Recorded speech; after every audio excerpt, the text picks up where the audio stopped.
Save it for the.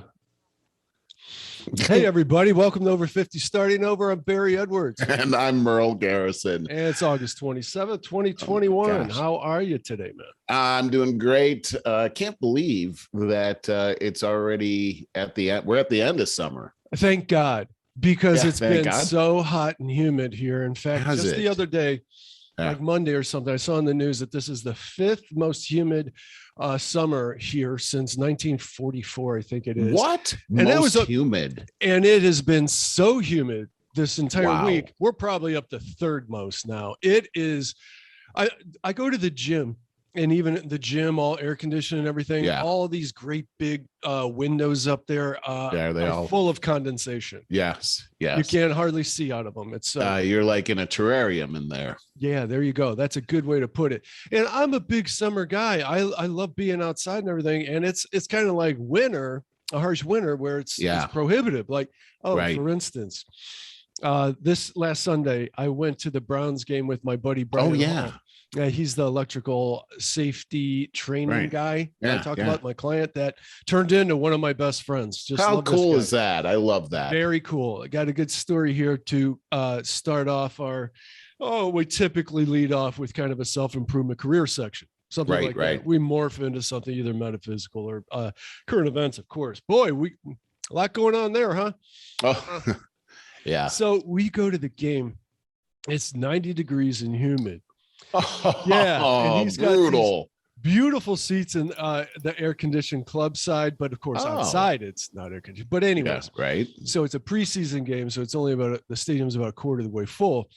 And so I'm looking at the 50-yard line on the other side of the stadium where there's a whole lot of open seats, like the best seats you can get right down there. Right. So at halftime, it's like, we go over there and I just sitting down in those seats. It was like, those plastic seats were so hot. Oh my gosh. And I could only last a quarter. I was going to pass out. I was just dying. We had an $8 beer. By the time I'm at the bottom of that thing, the beer was hot. I bet it was almost boiling down there. Yeah. So we got out of there, but he's doing really well with his business. And this is kind of what I wanted to talk about, because we were talking the whole time about business and other stuff and joking around. And so it's a good story. It's a good O5O story. He started out as an electrician, a certified electrician. He got a job at the Perry-nuclear power plant and moved his way into training. Now, if you could imagine, to train people in safety in a nuclear power plant is top tier. Like, he had to be so well trained and certified in order to do that.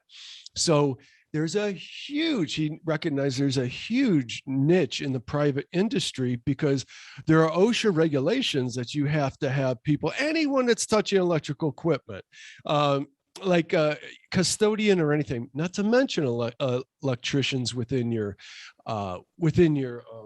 staff, but floor people in your factory. All these people need to be trained with a degree of electrical safety training. Yeah. And so he recognized the need for that on a private basis. And so and this is typical for how I get my clients. They start off on their own. They make their own website, realize they're not getting any leads whatsoever, going nowhere. And so after they get past that stage, and he found me because I did a talk at Lakeland on lead generation. And that's how you guys met. He called me. Yeah. I gotcha. Yeah. That's how he found me. And so I put together a whole online presence for him. First, I gave him a proposal where I showed him how theoretically we're going to get into the black and how quickly, what we needed to do to get there. And boy, I blew those numbers out of the water. I always do. I never miss those. I always go very conservatively.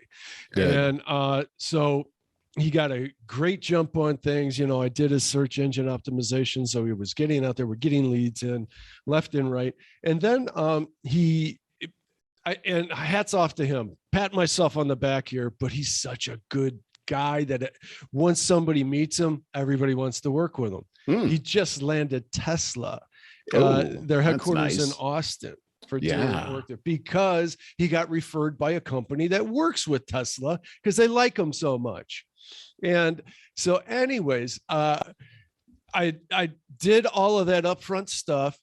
He got going. He partnered with a company that they brought him on. They paid him to come on because they do I can't think of what you call that, but the electrical, it's case studies, the studies up front. He does the training. They do the studies. They're engineers, really big jobs, like $70,000, $80,000 jobs. And then he comes in and does the training for them, safety training.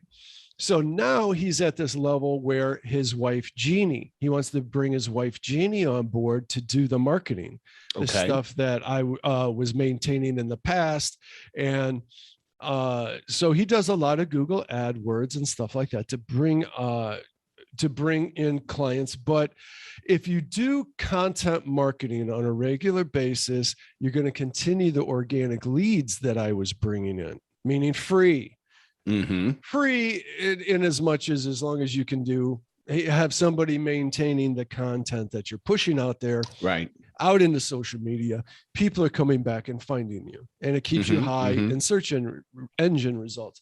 So now I'm going to use my training materials that I have kept on ice forever because I just never pushed it. I've documented my proprietary methods, and I have this available. I am going to use her as really a test subject, so to speak. I'm going to train her to do what I do using my methods. And then I'm going to have her, it'll be able to critique and perfect what my training materials and get the case study, the testimonial and all that, so that now I have a more automated version of what I do. Gotcha. Yeah. So it's, and what I want people to come away with, there's a lot of self-promo there, obviously, but I wanted to stress Brian's success story. Now, this is a blue collar through and through guy, trades guy, who in his 50s took the leap from a really comfortable job and the nuclear power plant, and went out on his own and crushed it. There's a lot of trepidation there. He's never done something like that before. There's a lot of limited beliefs there. Hey, I'm just a guy that's always worked for somebody and have made, it's comfortable, it's easy for me, but it's a grind at the same time. It's not my dream.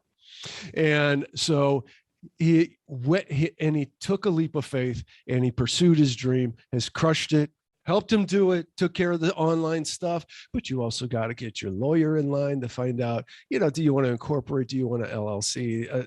Just simple things like that. And you want to get your accountant in line, get your QuickBooks up and ready. That's so easy. It seems so intimidating. Even I did it on my own with my a couple questions answered with my accountant. But I remember when I went out on my own when I was in my 20s. I was 27. Yeah. I had a I sound like I'm okay. I had a dream. I literally had a dream because I wanted to do it. I was getting frustrated in that small business role. I remember. I mostly hated managing the people.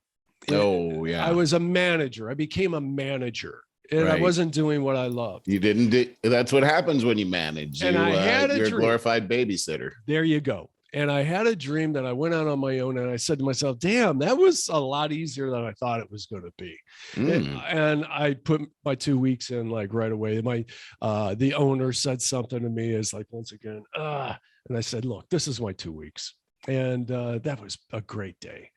And you've never looked back since then. I never did look back. I'm not saying I haven't had a lot of struggles, man. You're out on your own. It's up over 30 years. It's up and down. I mean, the ups and downs. And there's times that you think you're living high on the hog. And there's other times where it's like, oh man, maybe I need to flip houses or something. And then all of a sudden I make a comeback. And I was always reinventing myself as technology changed too. Got to stay up with things. Pretty cool story, Barry. Yeah, but I wanted to share it from Brian's point of view as a real blue collar guy, but a solid guy, and he took a chance on himself and really just paid off. And is he doing the same kind of thing, but he's doing this for Exact same as kind of an independent. Okay. And he's got all that expertise. Yeah. This is his area. He's figured out a way to maximize this, and he needed help to get the word out. Yeah. That's why people come to Edwards Marketing. Yes, Edwards Communications and edwardscom.net.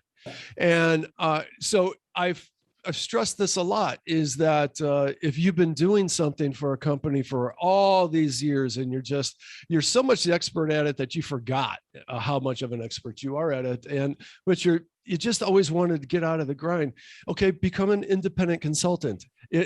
It is so available to you right now more than ever. So you just need to get your online presence together in a very good way.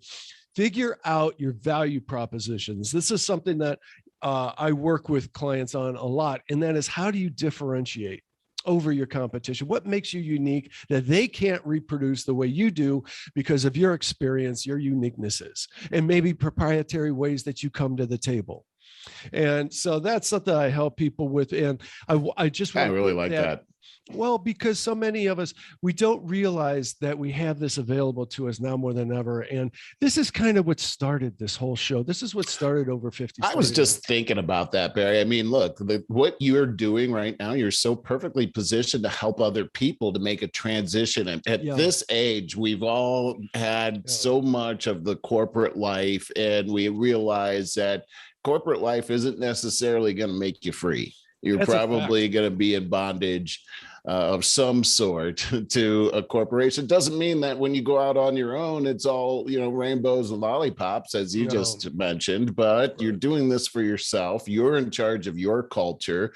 Hey, if the business gets screwed up, it's 100% your fault. You can't blame it on somebody else for messing it up, true. Right? But and I've seen that happen. Yeah, you're right. But so to that point, the important thing is to create partnerships. Okay, like Brian and I really forged a partnership for the first 6 months. I did a big phase 1 for him. Right. I laid out the roadmap for that, and then after that, because I proved myself with that, I did a phase 2 for him, and that just completely launched and solidified something of a content marketing process, and bringing in those leads on a steady basis. That's awesome. I wanted what a great success. Yeah, partnerships, because then also because of how well he does, what a good guy he is, what a solid, honest person that he is. These people, this other company, Roselle, that the engineers that do the electrical case studies. Right. They made him an offer to bring him on board because they liked him so much, and now they share the same leads back and forth. Partnerships, people. Right. Partnerships. We're all interconnected out there. We are. Yeah. Yes. Don't be an island. Hey, well, it's some of the biggest deals I've ever sold in my career were related to partnerships that we had, and I never would have even known about these opportunities without having solid partnerships. Go ahead. You're an amazing salesperson and manager of salespeople, and you've always stressed that exactly, that you don't see people as customers. That's almost like a predator, looking for its prey. You've always seen them as partnerships. I suggest everybody look at people like that. I used to really have a big division between my personal life and my professional life, and seeing people as either friends or customer clients. And I haven't for years, as I've gotten more comfortable with myself. I just see everybody as a friend now. Boy, that's an interesting thing you're bringing up, Barry, because, I remember as a very young person starting out in management, and this was when I was at that amusement park. I was a manager there, and I had a team of people working for me. And I remember I might have talked about this before. Somebody told me, well, you can't really fraternize with your team like your buddy, and because you're going to get in trouble. You're not going to be able to be a good and effective manager for them, because they're going to walk all over you or whatever. And I've seen situations like that. Too. And I tried to be that way. And I've been in management a long time in my career, probably more than half my career. And I know exactly what you're talking about. Boy, it was fake for me. I couldn't not. Here's my problem is that I love people. I mean, I really care about people, and I can't help becoming friends with people that I care about. And I found that when I tried it the other way, the way people told me to try it, I just wasn't being myself. I wasn't being genuine. And while I could see the benefits of that, the downside was bigger than the benefits for me. So I made a switch early on in my career. I'm just me. I realized that being friends can be a vulnerability, but that's where you have to learn that, there's this and there's that. You can be friends, but at work, it's work. I mean, you could still be friendly at work, but there was a job to be done. And then there's after work, and you're still the same person. It's just, there's different expectations. And I think communicating expectations as a manager is probably the key to mitigating that situation. I have a theory on that. And it's that you are, even at a younger age, much more comfortable with yourself and who you are than most people. And so the whole don't fraternize with your coworkers kind of thing is a protector against ego. And so when you're not, you don't have your feet firmly on the ground. And I remember back when I was in my 20s at that agency, I was in my early to mid 20s. And so I'm figuring out the business world and all of that.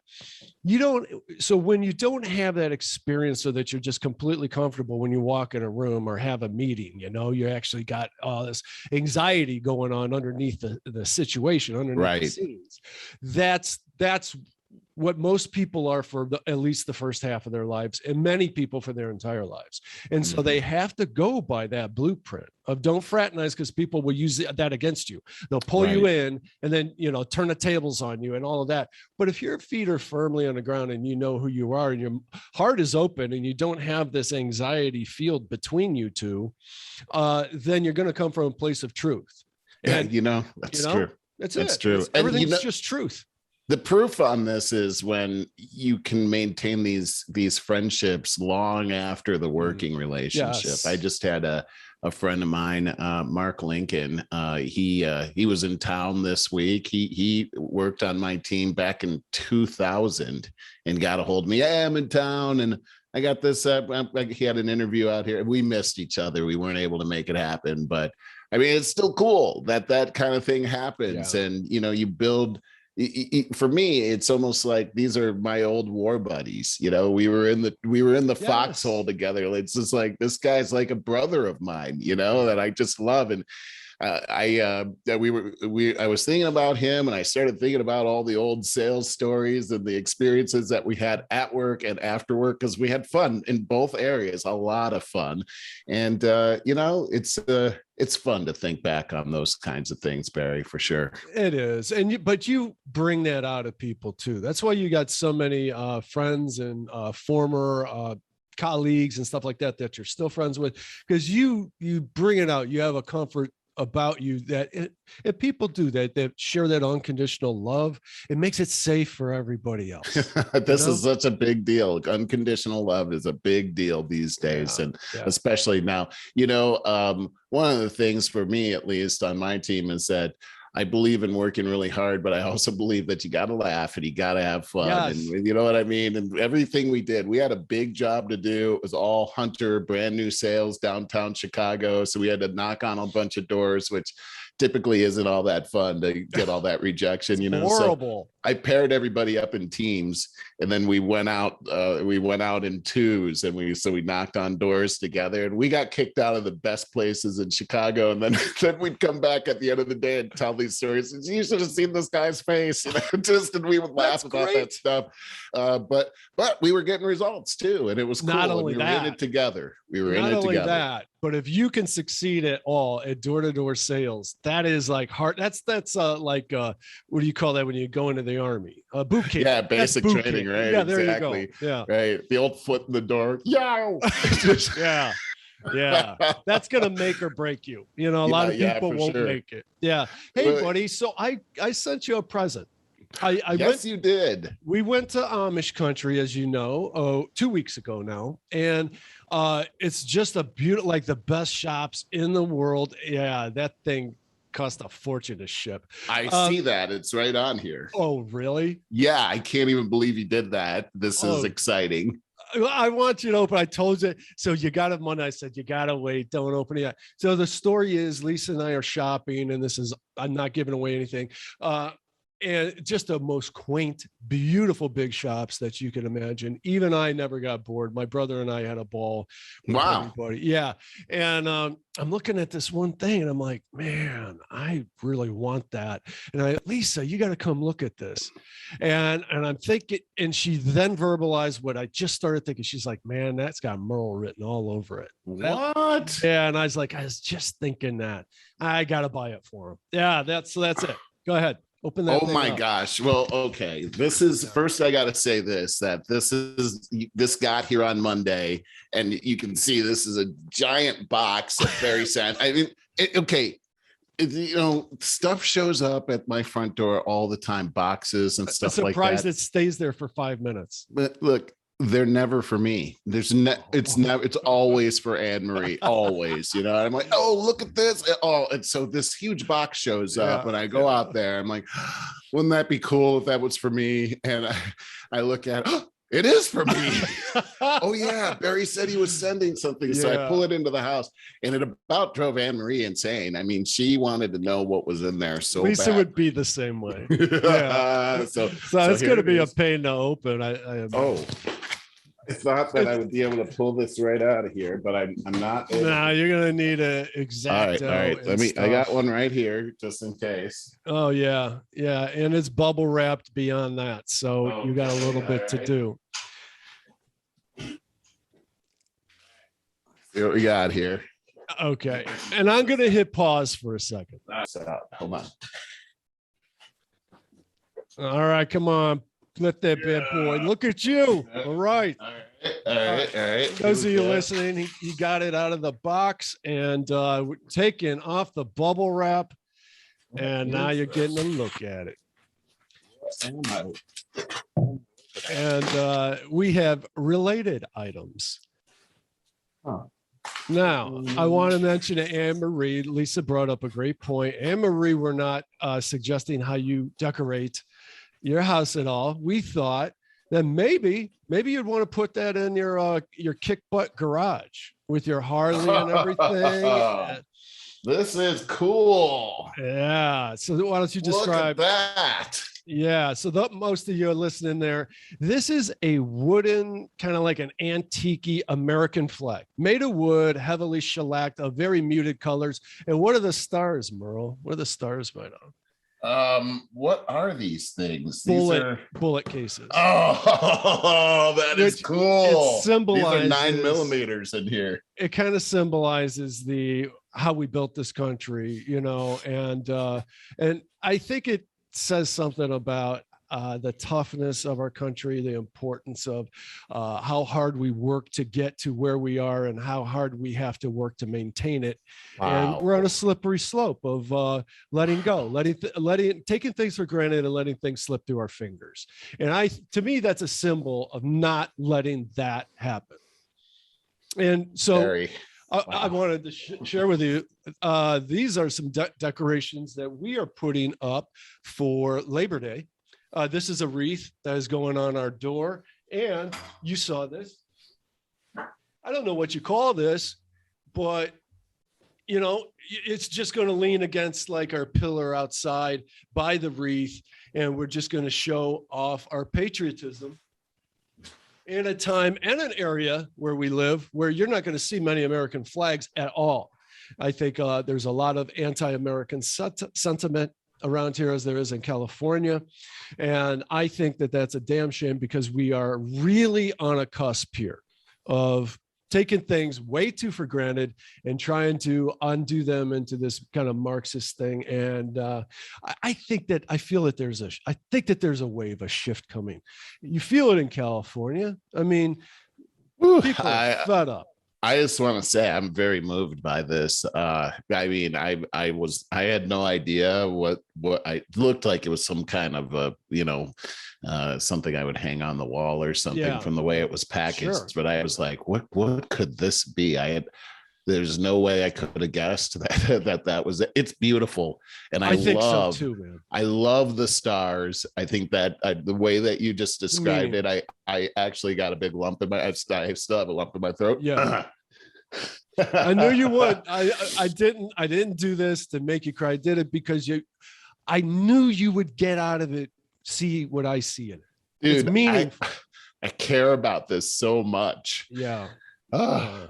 It's so very meaningful to me. So hard for this country for the past 200 plus years, and we took it for granted over just the last few decades. We sure have. We sure have, Barry. And as I take a look at what's happening in our country today, as I watch the news, I've cried several times this week, as a matter of fact.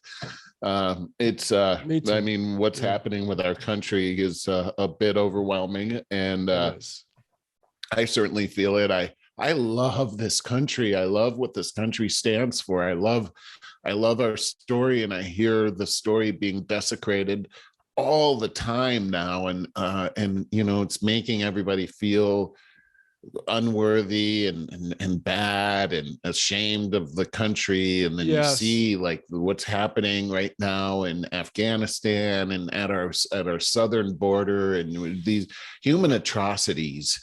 We see everybody isolated and masked up, and we saw the Capitol building surrounded by razor wire for much of the year. We've seen families breaking up. We've seen friendships crushed. We see people arguing. We see people literally punching each other in the face on the streets. We see people living on the streets today like that's a normal thing, and it's everywhere. At least around here, I see it everywhere. And there seems to be a lack of human compassion going on right now, from the bottom all the way to the top of our society. We don't care about each other, or at least it sure doesn't feel like it. Because they're dividing us, and we're falling for it. We're falling for it, and we're using that. It seems to me that the media and the military industrial complex, the politicians that are embedded into that are getting their palms greased, they're all in on this together, and they're using what I think Joe Biden had the utmost. I got a lot to say about this, but I think he had the best of intentions in pulling out of this because he couldn't get a straight answer from these generals. Like, are you saying that we're on top of this? Because you've been saying for decades. I've been here in Washington for decades, and you've been saying that we're getting on top of this and we're turning the corner. So are we or aren't we? Because we're getting out of there. And then all of a sudden you're like, oh my God, he's serious. And so this disaster happens and the media runs with it. And I think literally what the deep embedded politicians had decided that the military industrial complex that goes on through each administration, these are just flybys. These presidents and their administrations are like, they don't really control what's going on. They're puppets, and they don't even know it. And so I think it's kind of like Cuomo in New York. Oh my God, this nursing home scandal. We're never going to. This Democratic Party's never going to survive this. But if we have this girl come out who complained that he grabbed her butt a few years ago, let's run with this stuff. Let's push that news. Right. That. So then they throw Cuomo under the bus, who was 1 year ago a hero. Michael Avenatti, was a hero as well. But in this case, I think they're doing the same thing with Biden. And that it's like, oh my God, all right, Joe, here's what's going to happen. You're going to have to, we are going to destroy you right now, or you're going to have to get on board with this disaster and the recovery of it. Because when he gave his speech on Tuesday night, I made a quote. I went back and I re-listened to it to quote this. He said, because man, I'll tell you what, I almost fell out of my chair when he said this. He goes, we're going to continue to fight against terrorism with our, in quotes, over the horizon counterterrorism capability, as we are so effective at doing all around the world. What that just said to me, and I'm going to say this again, all of a sudden they came up with this new term, over the horizon counterterrorism capability. Yeah. They just invented this, because what they're doing now, what he and the military industrial complex, as far as I'm concerned, what I see is they made an agreement here. Look, we're not going to destroy you if we continue our forever war in this way now. So we're going to you continue to feed us tax dollars in this so-called over-the-horizon counterterrorism capability, this new word, and we will kind of take it easy on you, because they were just they've been absolutely destroying them in the media. Not that his administration doesn't deserve it, because you mentioned last week, hey, he's the captain of the football team, or right. The coach, or what have you. Right. That would be more appropriate. I got a lot more to say, but I'm talking too much. No, I mean, I like what you're saying. It's true. I mean, ultimately, and he even said it in his speech, but he sort of flip flops. But he did say in his speech yesterday that ultimately he's responsible, and he's the commander in chief. That means and he said this: the buck stops here. He said exactly that about a week ago, and then immediately went on to blame the Trump administration for putting this in motion. That's the flip-flopping that he's doing, is he's saying the buck stops here, which is a good thing for any president to say, but then you actually have to own up to the buck stops here and actually take responsibility. I'm sure that if everything had gone well, he wouldn't have said, well, it's because of the Trump plan that everything went well. He would have taken credit for that. I personally believe this, and I've never been a politician, or even I've considered it before, but I always believe in management. You take responsibility for the things that are ugly, that go badly. That's what a good manager does. And you give credit when things go well. You don't take credit, you give credit, and you take responsibility. Yes. And what I'm seeing is just the opposite coming from our leadership. It's not just Joe Biden, it's all of them. Everyone, nobody is taking responsibility for what's happening over there. And it's unfortunate, because they're all responsible for it. I wish one of them would own up to the responsibility. Our Secretary of Defense, Joint Chiefs of Staff, the Secretary of State, all of them seem to be playing the blame game. They've blamed the Afghans, the Afghan people, the Afghan military. They blamed the Americans that are left behind. They blamed Donald Trump. They've blamed Trump. Global warming. They've blamed, but we'll never be able to get through these situations effectively without taking responsibility and actually driving this bus where it needs to go. Right now, there's a situation that's been created by this that I think our leadership needs to get over the politics of this whole thing and start to put their head in the game, because they've created a dangerous situation. There are a lot of terrorists that just escaped or just got let out of prison. And now they have some of the highest and most expensive and elite military equipment that the world has ever known, that's been delivered to them as a gift. We heard that they have more helicopters over there now than the country of Australia. The Taliban has all of that. Right. And my thing is this, Barry, and nobody's talking about this, but I'll bring it up, is that if you're the Taliban and suddenly you get this cache of Black Hawk helicopters, well, that's a great thing, but how do you fly them? Yeah, like you have to be a specialist. We've been training them for 20 years. We haven't been training the Taliban how to fly. And by the way, we actually did not train the Afghan military in an Air Force. Our Air Force is the only Air Force that was over there. And that's why everything collapsed when we started to pull out, is because the Air Force was providing cover for the Afghan army. So the Taliban didn't have any kind of Air Force whatsoever. They now have an Air Force. We just donated handed it to them. But I'm telling you this, Barry, they don't know how to fly those planes or those helicopters yet.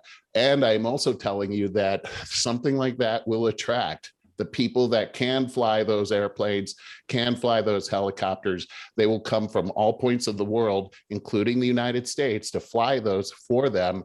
And they have a limited amount of time to hunt down those things and destroy them before they're used against us. I think that's really, really important. I think they're way more prepared than you give them credit for. This is from Lucas Kuntz, Director of National Security Policy at the American Economic Liberties Project, and a Marine vet of the Iraq and Afghan wars, and running for Senate in Missouri. He did a op-ed in the KC Star, and it was titled, "I served in Afghanistan as a U.S. Marine twice. Here's the truth in 2 sentences." I have the link for it. 1, for 20 years, politicians, elites, and DC military leaders lied to us about Afghanistan. 2, what happened last week was inevitable, and anyone saying differently is lying to you.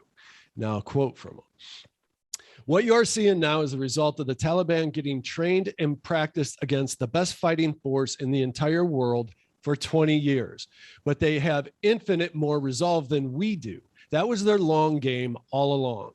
This was a cover up by our politicians and media paid no attention to it.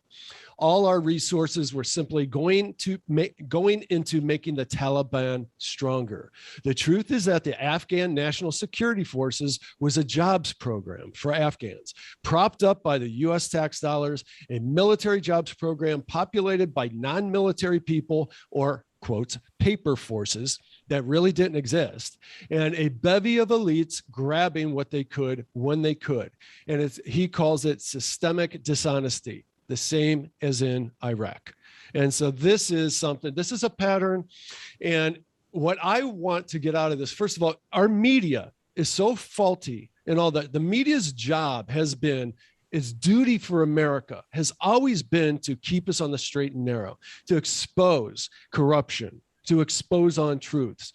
And they're complicit in it now. Thank God for us as independents to bring this about. But this isn't enough, Merle. I mean, what the media is so good at, along with social media, it's all the same, is it dividing us and giving us trigger words so that, oh, now I'm attacked, so now I got to attack you back. You tried to impeach my guy, so now I got to try to impeach your guy. And what's lost in it is what we need to do is say the corruption is wholly exposed. What do we do about it? We need our best minds, our straightest arrows to get on this. Somehow we have got to unite as independent citizens and stop the craziness, stop the complete divisiveness, see through it, quit being led around by our nose rings, and say, this is about corruption. It's exposed. I'm not letting go of it. This is about the exposure of the corruption that is permeated through our media, through our military, through our politics, through our busises, our top-end businesses, through the tech industry. Our tax, they can't tax us anymore. We're worse than what we fled 300 years ago. Yes. So yeah, you're right. That was getting lost. No. Everything, I agree with everything you just said. And especially the very last thing that you said, we're worse than where we were over 200 years ago when we had to fight for our freedom. Yes. We are now living in that kind of world, taxation without representation. I mean, these guys are freaking trying to push through a $3.5 trillion tax bill as we speak, while the world is falling apart all around us, and they're not even paying attention to it. They're not paying attention to what's going on over there. Right. Our Congress is not paying attention to what's happening in Kabul right now. Meanwhile, our allies in the UK and in Europe, they're all of their parliaments have met and we're working overtime trying to figure out how to get their citizens out of Afghanistan. Meanwhile, ours, they were meeting overnight and calling each other, trying to figure out how to get another $3.5 trillion of our tax dollars pushed across the line for their pet projects. Yes. It seems to me, and Barry, this is the part that's really concerning to me, is that you just named a whole bunch of things that are going on right now. And it seems to me like the bottom line of all of this is that the American citizen is being left behind. Doesn't to seem say the like least. the American citizen is actually a care here. It almost seems like every other country's people are our government, our federal government cares more about them than they care about our citizens. We're leaving. Look, the bottom line of what we're seeing in Afghanistan right now is that there's going to be a whole lot of Americans left behind. There's no doubt that that's going to happen. And those people are basically in a hostage situation, and we're going to have to deal. That is a very ugly truth right there. But the fact is that it doesn't really feel like as a country, as a government, that we're like, that should be a number one thing for us. And it doesn't seem like it is. It seems like it's not high on the priority list. At least that's the impression that I'm getting. And it seems like what we're seeing in Afghanistan is sort of a litmus test for everything else that's happening here. Oh, yes. Oh, yes. And it has, I mean, it's so exactly mirrors Vietnam. I mean, it's like the exact same thing happening all over again. And Iraq is extremely similar as well. Happens over and over again. And I just, I think, Merle, I want to throw this at you, is the older I get, maybe it's cynical or maybe it's the reality, because I try not to be cynical. I try to see this objectively. I think the human condition is corruption. I think that we are, I always thought the socialist mentality, the Marxism mentality assumes that people are inherently good. It does. Yes. And I don't believe that. I believe, look at what the system that we set up in this country. Damn near miraculous, if you ask me, the Constitution, Bill of Rights, and the complete foundation, the separation of the powers, the three different governments and three different branches of government, and checks and balances, and yet it's completely corrupted. I'm telling you that no matter how hard we try, it's always like something. It's always like a glass with a crack in it, that it's going to start leaking. It's inevitable. And I think that's each human being is corruptible. Yeah. It's interesting you're bringing this up, because actually I totally agree with you. The Bible agrees with you that we were born sinners as a result of the fall of Adam and Eve. And it's, according to the Bible, it's something that gets actually into your blood. So the blood of Adam and Eve is passed on to us. And so before we even did anything, the sin nature is already inside of us. Like, as you're saying, we're corrupted already. It's just like, have you ever noticed how easily a little toddler just learning how to speak can lie about the cookies that he didn't eat? He's got chocolate all over his face and everything. It's like, where did you come up with that? That's a really good point. And so we're born that way. So we're born into this condition. It's not necessarily that, in our Bible, Jesus didn't die for our sins, like the verb. He died to eliminate sin, the noun. And that's what we were born with. And so it's like we always say, absolute power corrupts absolutely, because that's human nature. We're born into this whole situation, and all of us have fallen short. That's just the bottom line. I sure have. None of us, except for one, according to the Bible, Jesus Christ has lived a perfect life. We just can't do it because we're fallible human beings. And you're right. As we take a look at what's happened to our government, we have the checks and balances in there, but the human beings are crafty. They're going to figure out a way around those. You're going to go under it, over it, or around it. That's we're tenacious. Put loopholes in our Constitution in the first place. What we did. This is interesting, because we talk about conservative versus liberal and progressive and all that, but conservative actually means conserving the original intent of the Constitution, and that I'm a conservative, and I believe in those original intents. But a progressive believes in the progressive revelation of the Constitution. In other words, it's like a living being that's evolving, and that's the slippery slope right there, Barry.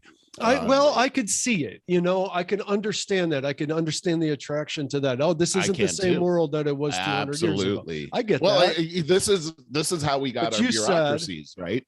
Yeah, you said something very important. One word. You said the original intent of the Constitution. I agree with that completely. Yes. Intent is a very important word. It is. And here's the thing is, we have a lot of antagonists here in the United States that'll say, well, okay, they wrote this, but they still had slavery, right? And then they were hypocrites. No, they weren't hypocrites. Here's the thing is that we set a goal with our Constitution, our Declaration of Independence, that's so far out there that you hear that you shoot for the stars, you might hit the moon. That's really what it is. There's never been a government that ever attained anything according to what the Declaration and Constitution would never even come close. But we're aiming for that. That's what our aim is, and as a result, it has caused tremendous benefit to the entire world. When you talk about slavery in general, there were slaves all over the world at the time that America started in 1776. Still are. Correct. Yes. The fact is that America and the UK were at the forefront of destroying the international legalized slave trade. That's what they did. No one else had ever done that. It was a result of the Declaration of Independence and the Constitution, and the seeds of that success were built into that. We're missing that point. People aren't being educated on that, and as a result, there's all this animosity towards America regarding our history when we actually have this glorious history, Barry. Oh, I completely agree. It's too bad, though. Wait, I wanted to get back to something that you said about it was inevitable. I don't know if you said it that way, but that's what I'm trying to find his name now. Where'd he go? Lucas Kuntz, the ex-Marine. That's what he said. It was absolutely inevitable. Well, and I maybe you're right. I have no idea. You and I aren't there. We have to just depend on what we hear, right? And I heard Joe Biden. I watched his speech yesterday. Did you have a chance to see him speak? Not yesterday, no. It was. I think that was one of his toughest outings since he started as president. That's saying a lot. Yeah, it was kind of ugly. First, I'll say this, that the press has changed towards the Biden administration. They're now giving him the hardball. They're giving him the hardball questions now that they never gave him before, and his administration. They were given those orders, as we know. Yeah, yes, they were. And so I heard Joe Biden say this. He said, as a student of history, he said, there's never been a conflict where people are able to guarantee that their people can get out. It just doesn't happen. And I had to take issue with that because that's just not the truth. The truth is, just like Vietnam, we're not going to get all of our people out of there. He's right about that. That did happen in history. However, if you go back to World War II and you take a look at Japan, Germany after World War II, we were able to get all of our people out of there that wanted to come. A lot of people didn't want to come. And it's because we won those wars. And when you win, everything's different, right? Right. So it's not like every war that happens that you go to, you can't get your people out and they're stranded and they're going to be killed because they're left behind. It's only when you lose. And that's what the problem is that we lost. I mean, if you take a look at what happened in Afghanistan, we spent trillions of dollars over there. The country is devastated. We might have had some short-term gains, but it's a long-term loss. And we've got a black eye as a reputation. It's a farce. Yeah. And the world is much more dangerous now as a result. And so we lost. And let's just call a spade on this one. When you lose a war, atrocities happen. And that's why we have to have we need to start having conversations about what wars we really need to be a part of.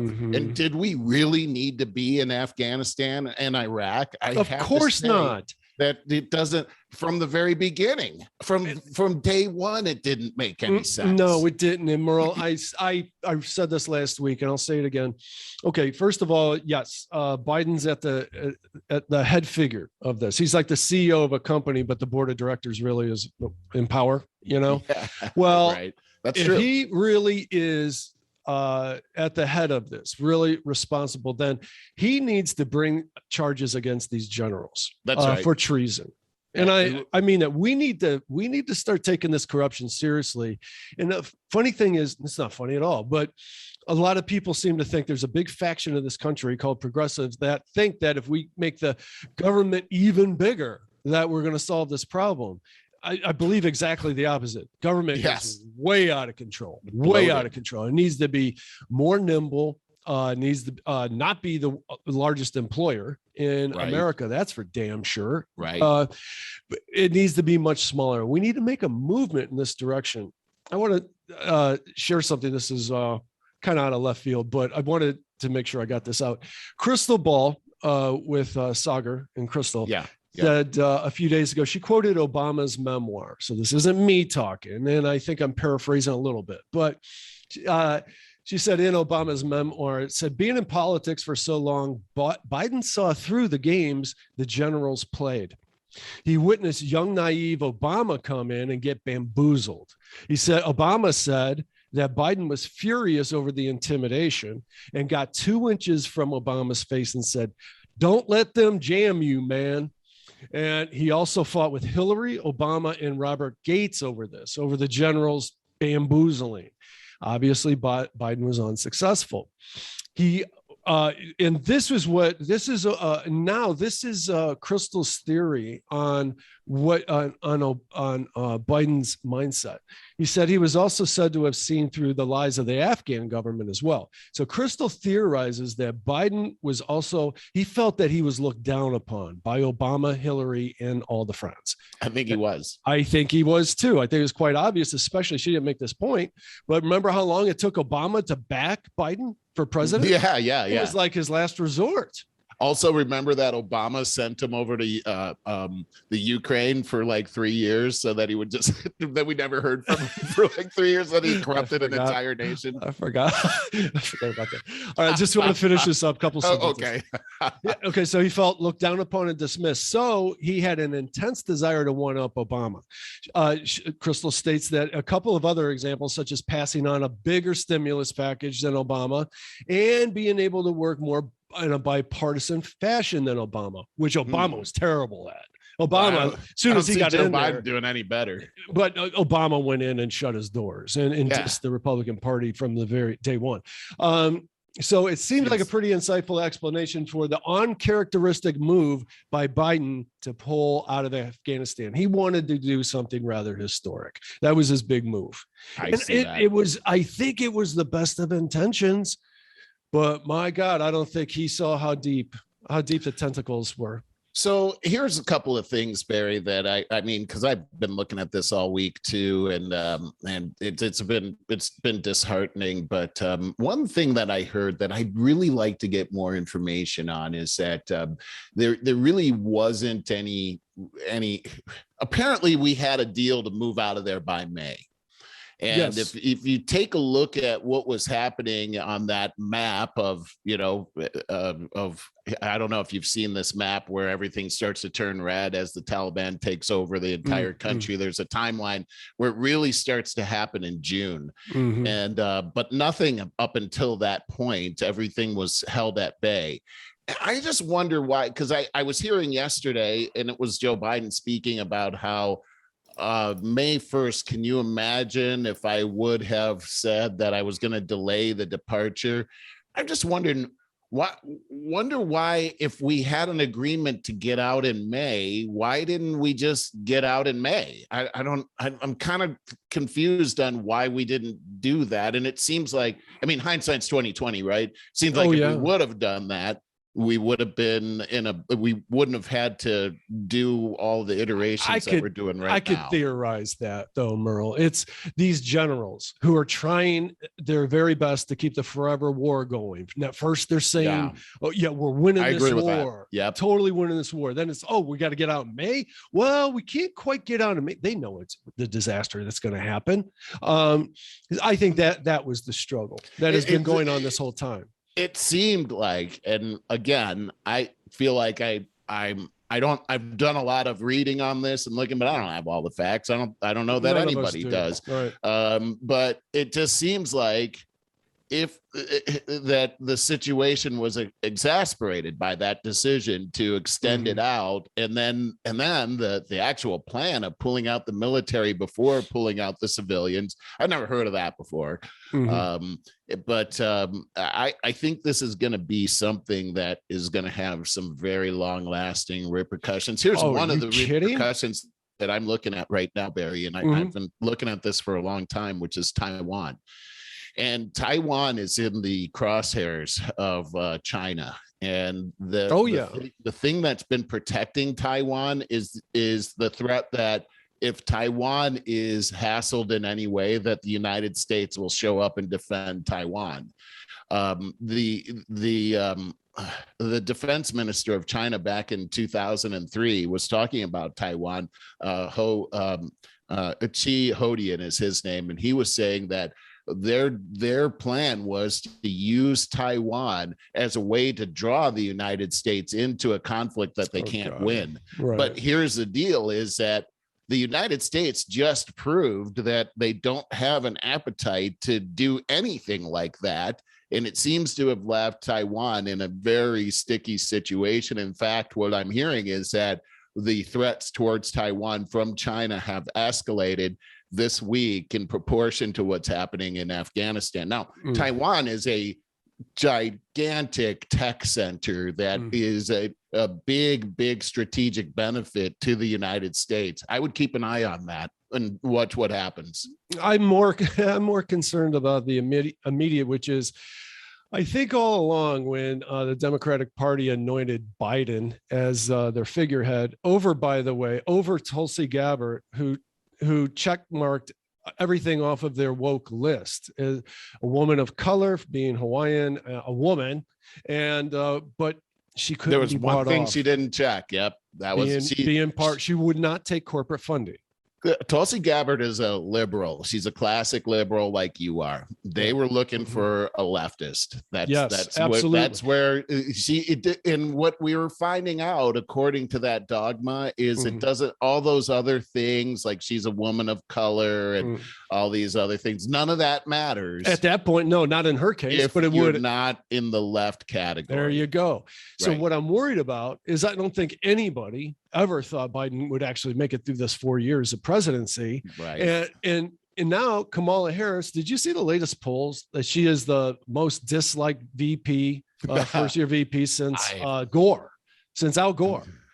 That's hard to believe. I didn't know Gore was that hated either. I thought people liked him, actually. Yeah, I thought it was the guy that was the VP for George Bush, the first one that spelled potato wrong. Oh, yes. What was that guy's name? Quayle. Dan Quayle. Quayle. No one liked that guy. No, he was a joke. He was a national joke. But now look, I'm telling you, this is the plan all along. So American people spoke. Kamala Harris didn't make it through the primaries for very long whatsoever. She didn't get to the first one. She didn't even make it to the first one. There you go. And she's going to be our president.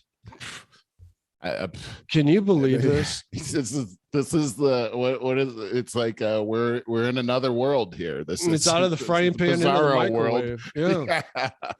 Yeah, it's awful. So I mean, I can't even imagine what that would be like. I think we're gonna find out. I agree with you. Interesting thing this week. You know where she was?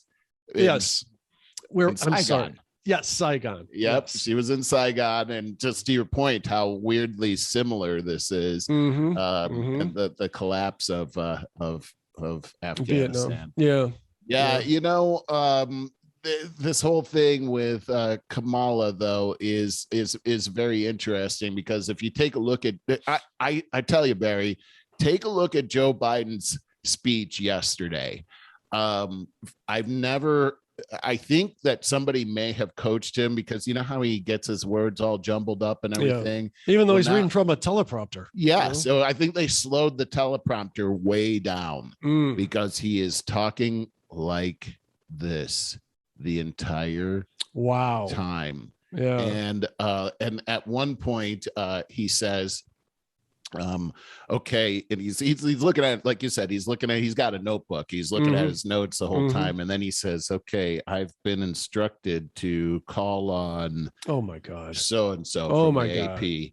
And then so these people are supposed to be friendly, dude. The questions coming back from the so-called friendlies were hardcore. They're throwing them under the bus. Yeah. And so everyone that he called on, and the interesting thing is that and Tucker Carlson brought this up, the questions that were coming from the news media yesterday. The first one was, as you take a look at this, are you reconsidering sending people in right now to, sending a contingent in to make sure everything's safe? If you notice, as Tucker was pointing out, it seems like the press is completely lined up with the industrial military complex, and they're pushing and they're framing the questions to make it very hard for him to say that he's not going to send these people back. And I thought that was really interesting, but they were hardcore questions.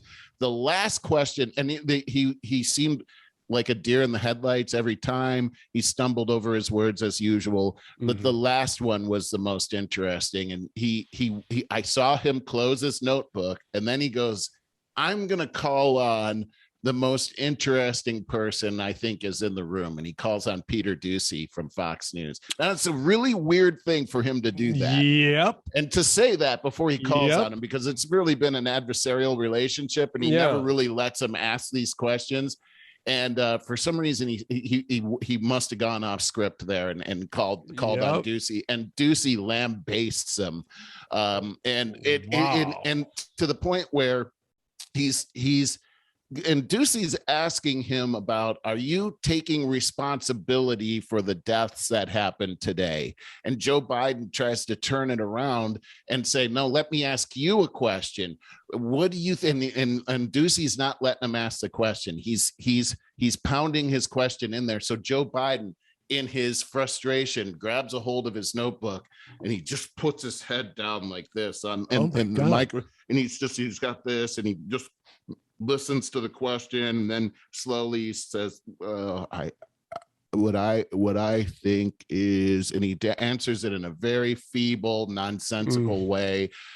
I've never seen a president look like that before. I've never seen a president drop his head during a question like that before. He's holding on to this notebook like it's his security blanket. You got to see this, Barry. It was a stunning moment. Could you see the wire coming off his back? Upright. They did a good job of hiding that, but I mean, it didn't look good. And to your point, it looks like he's done. I mean, he doesn't have any more gas in him right now. Agreed. And it's unfortunate. It looks like, but the 25th Amendment is how you get somebody out that's not in their faculties. And that means the entire cabinet has to vote to remove him. And that could be a very tough order to happen. I don't think so. I think that's part of the plan. It could be. We'll have to see what happens. Yeah. I also wonder about impeachment as well. I mean, of course, the Republicans would be motivated to do that, but I wonder if Democrats would be motivated to jump into that just to make that change. Probably. I think there's the underlying government that's more at work here than I think you're right. Yeah. I know that sounds way conspiracy, but I think we just saw complete evidence of it with this whole thing that transpired. And I just want to hammer home that we need to get very anti-corruption, get tired of hearing the noise, get tired of people trying to divide us, get tired of just hearing from the far left and the far right. Block it out. Just get tired of it and get tired of the corruption, because that's what goes on beneath as a result of the smokescreen. I just want to say, I think about the people that served in Afghanistan, and I can remember being on an airplane and some people came in from the military and we all stood up and clapped for them, and we were all very proud of them. And I still feel the same way towards our military and the fighting people that go out there. But I feel for them right now, especially because these people went and they many of their friends that were right next to them were killed. Many of them have come home and they were maimed, they missing a limb or something like that, or just have the memories of what they did and what they left behind. And to see the images that they're seeing over there for people that they fought and died for, those people have got to be very devastated by this. And I would imagine that they probably need their friends and family more than anything else right now to get through this. And I also wonder how much damage this has done to future people that would want to join the military, because who would want to join? I mean, it's almost like what it seems like an extension of the attitude of defunding the police. I totally agree. We've got an uphill battle going forward, and things seem to be getting darker, but I still have hope. And as we take a look at what's happening here in California with this whole recall that's going on, Barry, it's heating up, man. I mean, we're coming down to the wire. This thing is going to happen on September 14th, the recall vote, and it's in the margin of error. It's neck and neck right now. That's the thing that has me very concerned, because just this week in Torrance, there was a person that I guess fell asleep in their car, and the police came, and the guy had 300 ballots inside of his car and a loaded pistol and various drugs. And so, the whole thing is being done with mail-in ballots, Barry. I didn't realize this. And so, we already have, it looks like there's going to be some cheating going on here. And I wouldn't concentrate on that. I'm concerned about. It's already happening, where we're seeing. I know that's all the right's going to talk about happening. What you guys really got to do. It's not just the right. I don't think it's a right thing. I think it's an American thing. We do have to. I think the thing that's dangerous is confidence in our electoral system. And I totally agree that opening up the door to corruption, which mail-in ballots opens that door wide, and in many different ways, and both sides, left and right, agree on that. We can look at the records on that. That's true.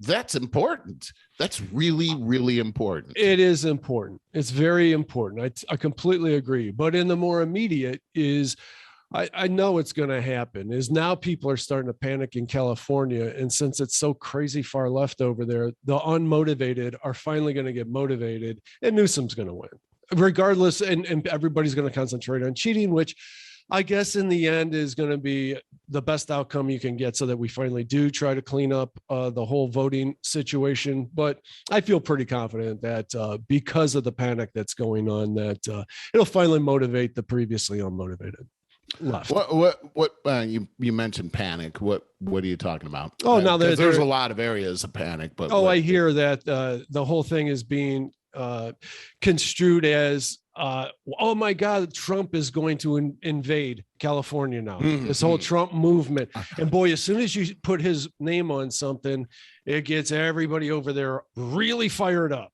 So I wonder about that. I wonder about that only because what we've seen in MSNBC, CNN, and all the rest, that the whole Trump trigger word is not working like it used to work now that he's not in office. And when I see like because we see the commercials all the time, the Republican takeover, Elizabeth Warren of all people is somebody that Newsom is using a lot, and she just doesn't seem effective to me. I mean, maybe it's just because it's me, but just seeing her every 11 minutes come on and say the same thing about the Trump takeover takeover when Trump's not the president anymore doesn't seem that effective to me. How does anybody take her seriously? That's the thing. That's what I'm saying. She doesn't seem like, I don't know why they thought that her coming from, the New England area is going to be the one, the claiming to be a minority for California.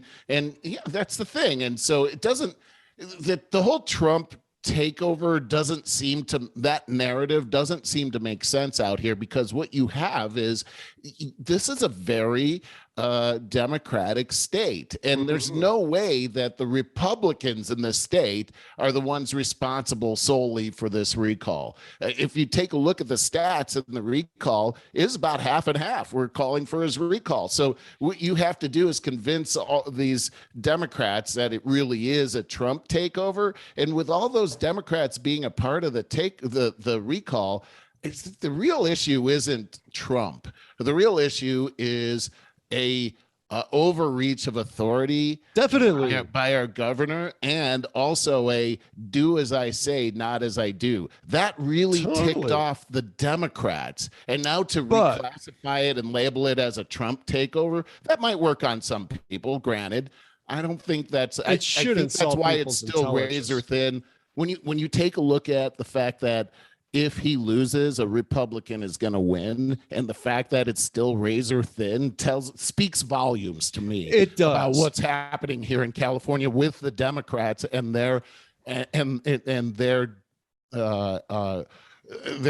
pulling away from Gavin Newsom. That's really what's totally happening agree. Here. But it's not a Republican thing; it's actually a Democrat thing that's happening out here. But additionally, I think that Newsom's going to win fairly easily in this, because if nothing else, because it's Larry Elder, a Republican, a pretty far right Republican that is running against. If it were a moderate Democrat, I would say probably a good chance that moderate Democrat's going to win out in that thing. But you might have a point there. You might have a point. Well, we'll see. We got to lighten this up, and but I don't have anything from the lighter side, and we sure as heck weren't very light in the last 45 minutes or so. But it got some party words for us, and we're going to go on into our after show and talk some nonsense for a bit.